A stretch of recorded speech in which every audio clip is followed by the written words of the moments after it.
Olá, professor Livoto mais uma vez aqui, e esse é mais um vídeo da série R Quick Tips especial GMSR.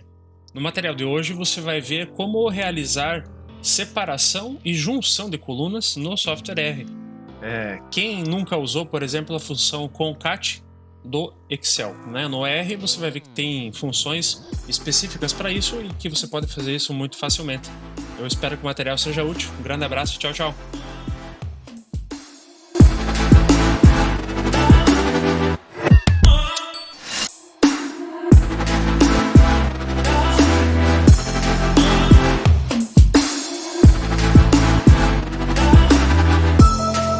Separar, né?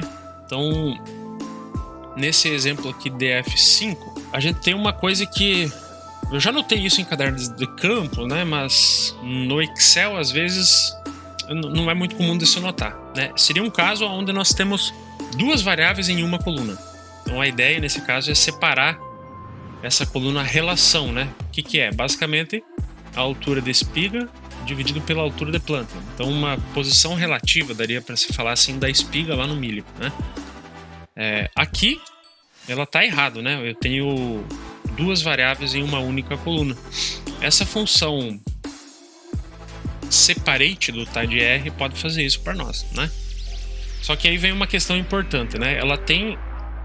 Ela utiliza lá a parte de expressões regulares para encontrar, tipo assim, uma separação ou um caractere que vai me delimitar essas duas variáveis. E por padrão ele é qualquer caractere alfanumérico, né? Ponto, barra, underscore, né?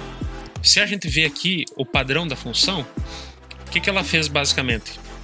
Pegou essa coluna relação e aqui no primeiro ponto já separou. Então se vocês verem aqui, a IESP ficou com 1, a altura de planta 872.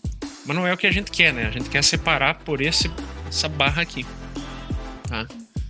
Então a gente pode colocar aqui esse argumento sep e coloca a barra, né? Então, fazendo isso, agora a gente tem aquela coluna que antes era uma só, colocar ela em duas variáveis. Isso é bastante útil, né? Se a gente tem tipo combinação, híbrido, repetição, híbrido, bloco, parcela. Em uma única coluna, a gente consegue criar várias colunas muito facilmente aqui com essa função separate, tá? O inverso dela é o init, né? O init. Então seria como fosse aquela função concat, né? Do Excel. Ela concatena várias colunas em uma única só. Então nesse caso a gente vai pegar esse df long e nós vamos unir aqui as variáveis híbrido e bloco na coluna nível, certo? E aí, fazendo isso, vejam que agora a gente tem esse exemplo aqui, ó. Então as primeiras 6 linhas somente, ó. Então juntei duas colunas, e aí eu posso juntar quantas eu quiser, né? Posso também definir o que vai estar separando, né, esses valores em uma única coluna. Pode ser útil às vezes, né? Aqui eu coloquei nível, separador ponto e acho que ele vai remover agora as colunas que não vai remover, né? Porque por padrão ela remove, né? Vejam que o híbrido e bloco desapareceram daqui. Aí eu botei remove falso, deixou as colunas híbrido e bloco e a variável criada.